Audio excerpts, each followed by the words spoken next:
ఎన్నికల ఫలితాలను ఎట్లా చూస్తాం చారి? ఎన్నికల ఫలితాల రకంగానే చూస్తాము, ప్రజా తీర్పు పరంగానే చూస్తాము. దాంట్లో వేరే రకంగా చూడడానికి ఏముంది?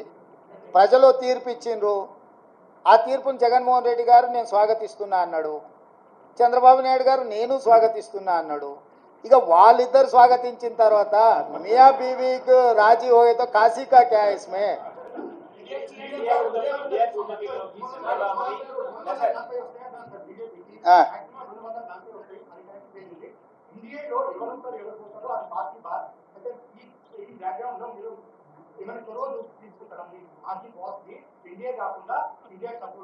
నీ సూచన ఏంది రాహుల్?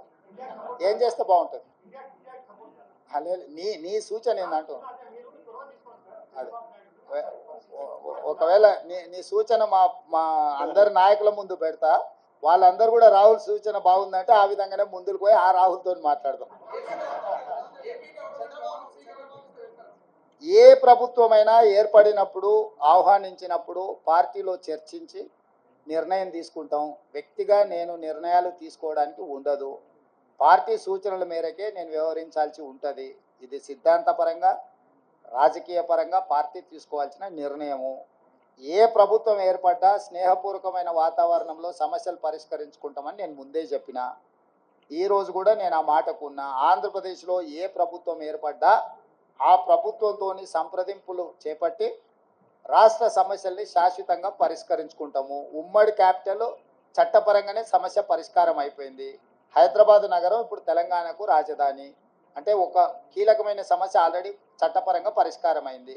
మిగతా ఆస్తుల పంపకాలకు సంబంధించి, నీటి పంపకాలకు సంబంధించి ఉన్న సమస్యల్ని తప్పకుండా కూర్చుంటాం, చర్చించుకుంటాం, పరిష్కరించుకుంటాం. మాకేం బేసిజాలు లేవు.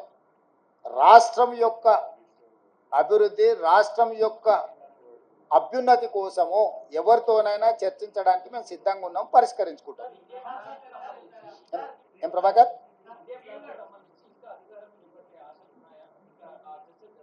నాకు తెలియదు, నేను ఢిల్లీకి వెళ్ళలేదు. ఇండియా కూటమి ఢిల్లీలో చర్చలు చేస్తారు. మన వాళ్ళు ఎవరైనా ఉంటే అక్కడికి ప్రశ్న అడగమని.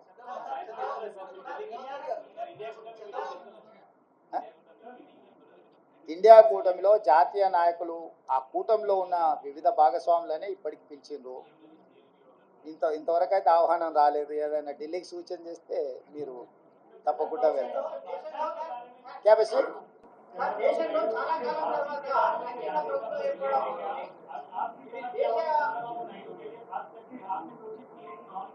जहां तक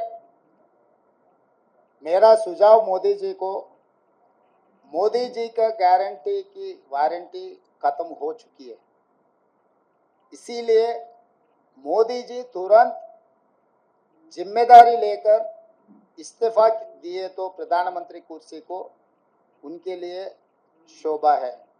इसीलिए मैं एक ही मोदी जी से डिमांड करता हूं कि तुरंत आप प्रधानमंत्री कुर्सी को इस्तीफा दे दीजिए, क्योंकि आपके वारंटी की गारंटी खत्म हो चुकी है।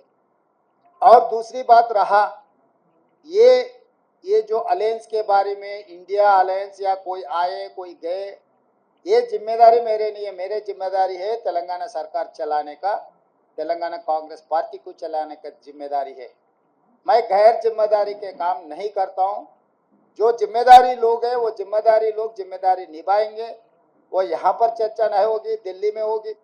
आपको कुछ भी अगर ऐसा ही कुछ संशय रहा तो मुझे पूछो, मैं दिल्ली में फिर पूछ लेके फिर वापस बोलूंगा। मैं बहुत अहम रहा है सर, खास करके तेलंगाना का भी अहम रहा है चुनाव प्रचार के दौरान।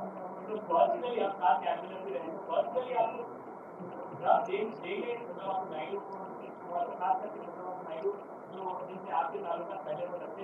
अरे सबसे सबका ताल्लुकात है, कौन किससे पहचानते नहीं। जितने सारे लोग हैं, नीतीश कुमार जी पहले कांग्रेस पार्टी के साथ भी काम किए, बहुत सारे लोग कांग्रेस पार्टी के साथ किए, सो वाले आज एनडीए के अलायंस में है, या एनडीए में जो लोग हैं अभी इंडिया अलायंस में भी है। ये सब सारे प्रदेश लेवल पे चर्चा नहीं होने वाले हैं, नेशनल लेवल पे चर्चा होने वाले है। नेशनल लेवल पे अभी अलायंस का, इंडिया अलायंस का कुछ मीटिंग चल रहा है। मीटिंग में जो तय करेगा वो हिसाब से इंडिया अलायंस आगे जाएगा।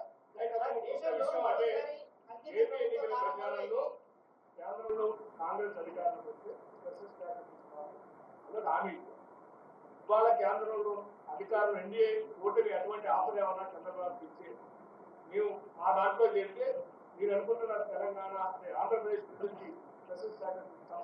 నిన్న మన్మోహన్ సింగ్ గారు ఇచ్చిండ్రు. మన్మోహన్ సింగ్ గారు ఇచ్చిన మాటకు పార్లమెంటులో చేసిన చట్టానికి కాంగ్రెస్ పార్టీ కట్టుబడి ఉన్నదని రాహుల్ గాంధీ గారు విస్పష్టంగా ఆంధ్రప్రదేశ్కు హామీ ఇవ్వడం జరిగింది. ఇది చట్టబద్ధతతో కూడుకున్న హామీ, ఎన్నికల హామీ కాదు. అది 2014లోనే రాష్ట్ర పునర్విభజన చట్టంలో నాటి ప్రధానమంత్రి మన్మోహన్ సింగ్ గారు ఆంధ్రప్రదేశ్కు ప్రత్యేక హోదా ఇస్తామని చెప్పడం జరిగింది. నిన్న జరిగిన రాహుల్ గాంధీ గారు మల్లికార్జున్ ఖర్గే గారు పత్రికా సమావేశంలో రాహుల్ గాంధీ గారు ఈ అంశాన్ని పునరుద్ఘాటించిండ్రు. మేము కట్టుబడి ఉన్నాము అని. ఎవరికైనా ఎలాంటి శశబిషలు అనుమానాలు అక్కర్లేదు. ఆనాడు పార్లమెంటులో చేసిన చట్టానికి కాంగ్రెస్ పార్టీ కట్టుబడి ఉంది.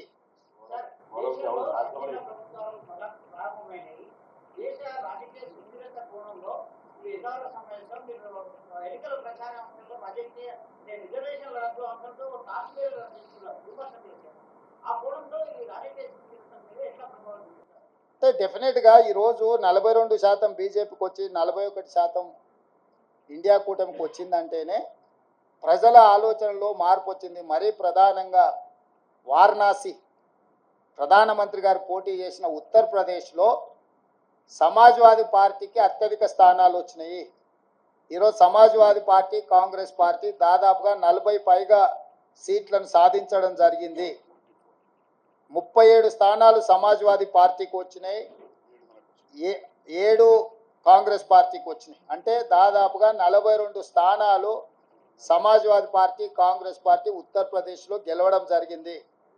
రెండవది ఫైజాబాద్ పార్లమెంట్ అంటే అయోధ్య రామ మందిరం ఎక్కడైతే నిర్మించిందో ఆ పార్లమెంట్లో బీజేపీ ఓటమి చెందింది.